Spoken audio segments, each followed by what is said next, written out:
బూడిదే కదా అని లైట్ తీసుకోవడానికి వీల్లేదు. బూడిద అనేటటువంటిది కూడా చాలా కాస్ట్లీ. ఇప్పుడు 80 లక్షల రూపాయల అప్పు కారణంగా వచ్చిన వివాదం కాస్త ఇద్దరు నాయకుల సంఘర్షణ కిందకి మారింది.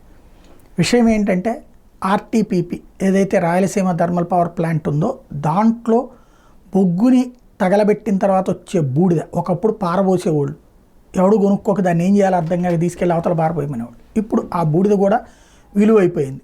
పునాదులు వేసే చోట వాటిట్లో గుంటలకి వాటిని పోడ్చడానికి ఇది పోస్తున్నారు. దాంతో ఇది కాస్ట్లీ అయింది. ఇసుక తరహా అంత కాదు కానీ కాస్ట్లీనే అయింది.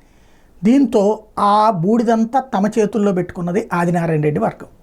గతంలో వైసీపీ ఉన్నప్పుడు వాళ్ళ మనుషులు, ఇప్పుడు ఆదినారాయణ రెడ్డి వర్గం.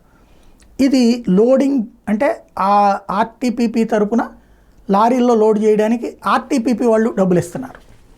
అదే సందర్భంలో ఈ లోడింగ్కి ఆర్టీపీపీ వాళ్ళ నుంచి కొంత డబ్బులు తీసుకుని ఈ పోయించుకునేటటువంటి లారీల వాళ్ళ దగ్గర నుంచి డబ్బులు వసూలు చేస్తారు, లారీకి ఎంత అన్నటువంటి.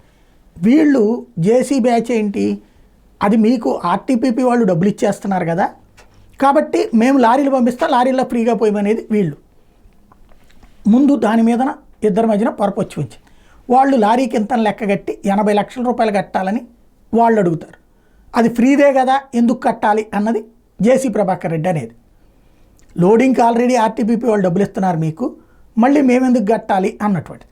ఇది ఇద్దరి మధ్యన సంఘర్షణ. దీనికి పరిష్కారం ఏంటి, చంద్రబాబు ఏం సొల్యూషన్ చెప్తారు చూడాలి.